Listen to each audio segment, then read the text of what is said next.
বল্লায় যারে কামড়ায় সেই বোঝে বল্লার কামড়ের কি বিষ। আপনারা সবাই রোজা থাকবেন। তবে কি জামের কাছে মাইয়া বিয়া দিছি, রোজা থাকে না।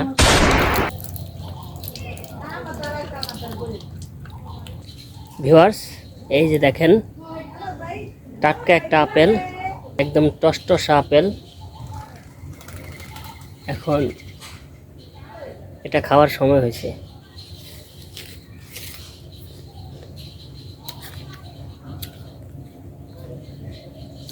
হেভি টেস্ট এবং খুব মজা।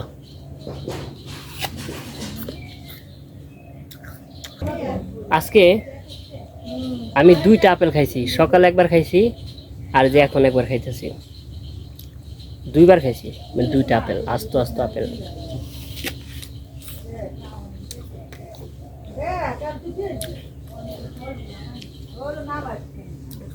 আপেল খাইতে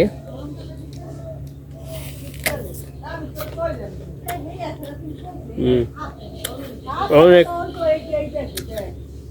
অনেক মজা লাগে।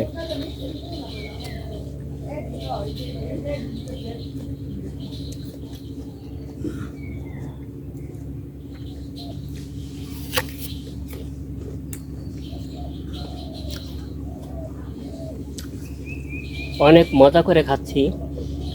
ভিউয়ার্স, আমাকে ক্ষমা করবেন, আমি কিন্তু লুকিয়ে লুকিয়ে আপেলটা খাচ্ছি।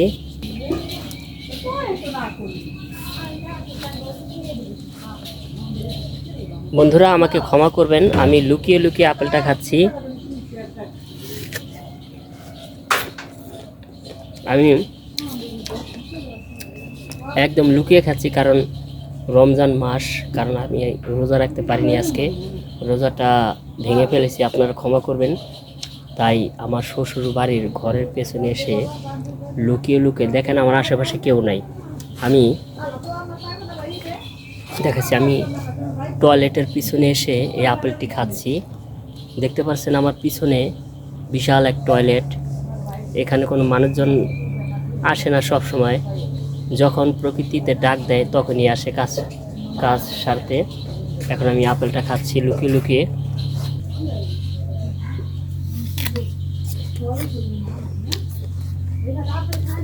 তাড়াতাড়ি খাওয়া শেষ করতে হবে, যদি কেউ দেখা ফেলায় তাহলে মান ইজ্জত থাকবো না। কবে কি জামের কাছে মাইয়া বিয়া দিছি, রোজা থাকে না, বুঝছেন, ইজ্জত আর থাকবো না। সেজন্য আমি লুকিয়েছি। কোথায় দেখেন, কোথায় লুকিয়েছি।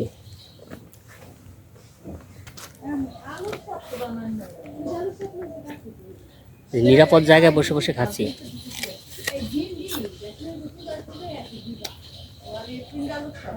এখানে কেউ আসবে না, আমাকে কেউ দেখবে না আমি আপেল খাচ্ছি না কি খাচ্ছি। আমি নিরাপদে আছি, টয়লেটের চিপায় বসে আমি আপেল খাচ্ছি। আপনারা দেখতে থাকুন।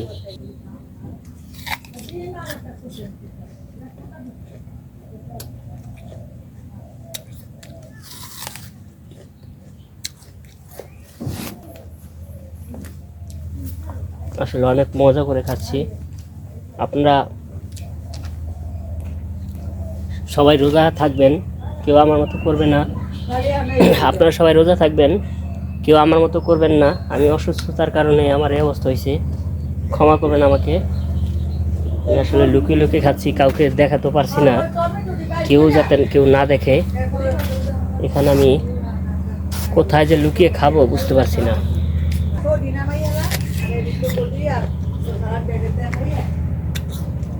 আসলে আপেলটাই আমার খুব মজা লাগে, হেভি টেস্টি, অনেক স্বাদ।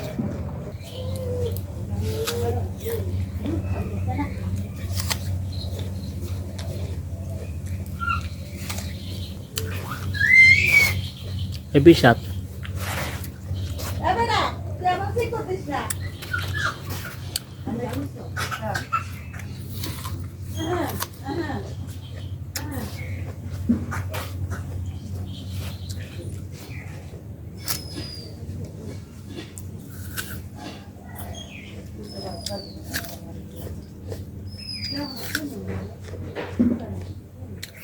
হেভি মজা।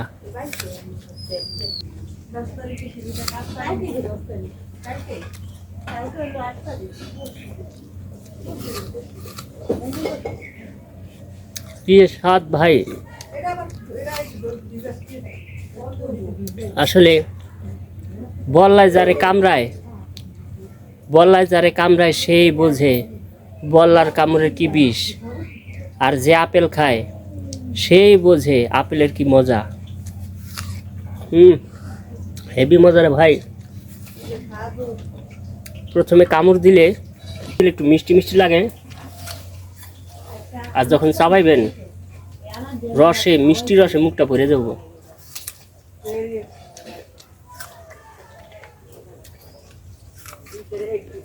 যতটুকু পর্যন্ত খাইতে পারবেন অপচয় করবেন না।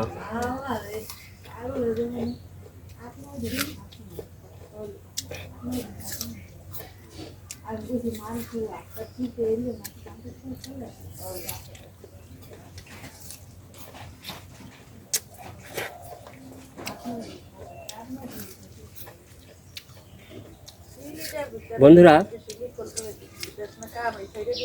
অবশেষে আমার আপেলটা সম্পূর্ণ খাওয়া হলো। এবার আমি একটু বাইরে যেতে পারি, কারণ এখন আর কোনো মানুষ বুঝবে না আমি রোজা নাকি। খাইলাম, খাই এখন মুখটা একটু পুষবো, কারণ মুখে যদি ভরে টেরে থাকে। এই যে খাওয়া দাওয়া শেষ, মুখ পুষা ফেলাইছি, কেউ দেখলো না। এবার আমি ভদ্র মানুষের মতো একটু বাইরে যাই, সবাই মনে করবো আমি রোজা, বুঝছেন? এটাই আমার কাম। একটু বাইরে যাওয়া যাক। অনেক সুন্দর পরিবেশ, দেখেন, খুব ভালো লাগছে। অনেক সুন্দর পরিবেশ। আসলে এই দৃশ্যটি যে কেউ দেখলে বলতে পারবে এটা বাংলাদেশ, কারণ বাংলাদেশের সৌন্দর্যই এটা। এলোমেলো, অগোছালো, নোংরা, এটাই মানে বাংলাদেশ। আর আমি সেই বাংলাদেশের ছেলে এখন দাঁড়িয়ে আছি। এই যে এখানে দেখতে পাচ্ছেন, এটা হলো আমার শ্বশুর বাড়ি। এই যে দেখতে পাচ্ছেন, এখান দিয়ে আমার শ্বশুর বাড়িতে প্রবেশ করেন। এখান দিয়ে আমার শ্বশুর বাড়িতে প্রবেশ করে সবাই, স্পেশাল গেট। আর আমি এখন আমার শ্বশুর বাড়ির গেটের কাছে দাঁড়ানো। এই যে দেখতে পাচ্ছেন, আমার শ্বশুর বাড়ির গেটের কাছে আমি দাঁড়ানো। আপাতত দারোয়ানের চাকরিটা করছি, এখান দিয়ে যাতে কেউ মানে দুষ্কৃতিকারীরা না প্রবেশ করতে পারে, সেজন্য আমি দারোয়ানের চাকরিটা নিয়েছি। এই যে দেখতে পাচ্ছেন আমাকে। এখন সন্ধ্যা হয়ে গেছে, আমার ডিউটি শেষ। আসলে একটা কথা বলি, মানুষ ফুরিয়ে যায়। যেমন আমি এই জায়গাটিতে আছি, এই জায়গাটি থেকে যাবে। আমি যে গাছের সাথে হেলান দিয়ে দাঁড়িয়ে আছি, এই গাছটি থাকবে, কিন্তু মানুষ থাকবে না। মানুষ আসলে সব সময় থাকে না, এক এক সময় মানুষ আসে, মানুষের সময় শেষ হয়ে যায়, পৃথিবী থেকে চির বিদায় নেয়। মানুষ দুদিনের অতিথি এই পৃথিবীতে, আপনারা সবাই জানেন এবং বোঝেন, কিন্তু কেউ অনুভব করেন না।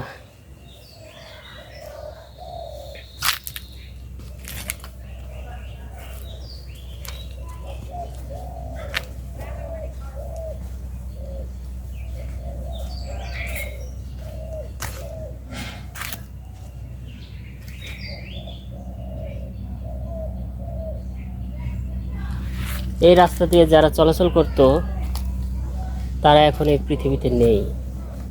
তারা এই পৃথিবীর মায়া ছেড়ে চলে গেছে।